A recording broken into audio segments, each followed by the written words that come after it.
Bismillahirrahmanirrahim. Assalamualaikum warahmatullahi wabarakatuh. Selamat sore Sobat Ilmiah. Pada sore hari ini kita akan membahas tentang kesalahan umum pada keterbatasan penelitian dan rekomendasi penelitian yang akan datang atau sering juga disebut dengan limitation and future research. Namun demikian kita akan bahas sedikit tentang apa yang dimaksud dengan keterbatasan penelitian. Jadi yang dimaksud dengan keterbatasan penelitian adalah sesuatu yang sudah termasuk dalam desain penelitian, tetapi tidak dapat dilaksanakan dengan baik dalam penelitian tersebut. Atau sebaliknya, sesuatu yang tidak termasuk dalam desain penelitian, tetapi pada saat penelitian terjadi dan dapat mempengaruhi hasil penelitian.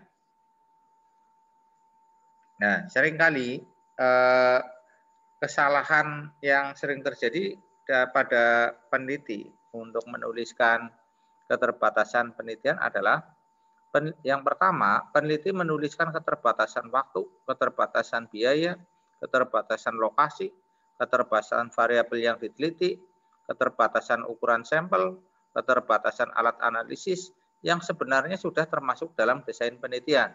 Contoh, waktu pelaksanaan penelitian hanya 1 bulan, sehingga tidak bisa digeneralisasikan untuk setiap bulan.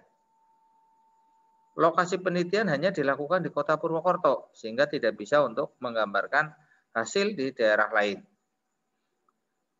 Kemudian contohnya yang lain lagi adalah penelitian ini hanya menggunakan 3 variabel bebas, padahal variabel yang dapat mempengaruhi prestasi kerja sangat banyak, misalnya seperti itu. Kemudian ukuran sampel dalam penelitian ini hanya 100 responden sehingga memiliki tingkat generalisasi yang rendah. Alat analisis dalam penelitiannya menggunakan analisis regresi sehingga tidak dapat mempertimbangkan kekuatan setiap indikator untuk menjelaskan variabel yang diteliti. Nah, di sini waktu pelaksanaan penelitian, lokasi penelitian, kemudian jumlah variabel, ukuran sampel, alat analisis yang digunakan, itu kan semua sudah termasuk di dalam desain penelitian. Kenapa variabel sudah dari awal ditentukan 3 variabel, kemudian di belakang dianggap sebagai sebuah keterbatasan penelitian? Nah, itu kan sesuatu yang sudah desain terjadi malah dianggap sebagai sebuah keterbatasan penelitian. Nah, ini mestinya tidak seperti ini.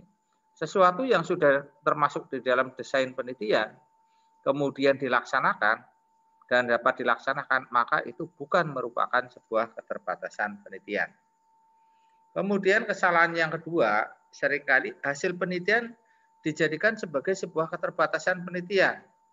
Contoh, keterbatasan penelitian ini adalah hanya 2 hipotesis yang diterima dari 5 hipotesis yang diuji. Ini kan merupakan bentuk hasil penelitian. Memang hasil penelitiannya seperti itu.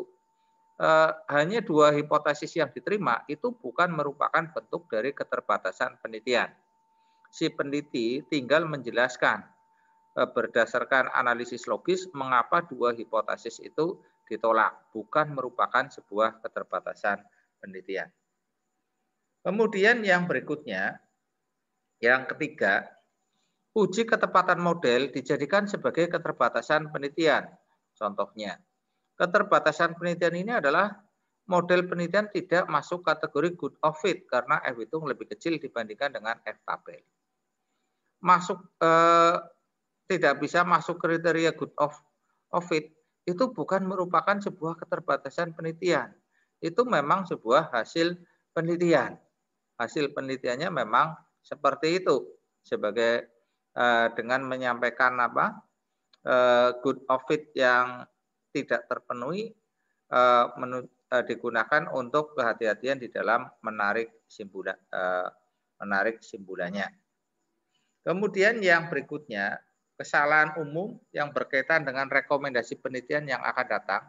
Peneliti membuat rekomendasi penelitian tetapi tidak didasarkan pada keterbatasan penelitian atau gagasan penelitian yang akan datang yang belum sempat dilakukan oleh peneliti. Jadi peneliti melemparkan sebuah ide tanpa punya dasar yang kuat untuk peneliti-peneliti berikutnya. Kemudian yang berikutnya, Kesalahan yang sering terjadi di dalam rekomendasi penelitian adalah rekomendasi penelitian yang akan datang tidak memberikan alasan yang jelas mengapa hal tersebut perlu direkomendasikan.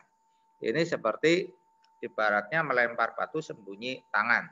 Melemparkan sebuah ide tetapi tidak memberikan penjelasan mengapa itu perlu dilakukan pada penelitian yang akan datang. Saya rasa itu untuk pembahasan tentang kesalahan-kesalahan yang sering terjadi pada bagian keterbatasan penelitian dan rekomendasi penelitian yang akan datang. Terima kasih atas perhatiannya. Wassalamualaikum warahmatullahi wabarakatuh.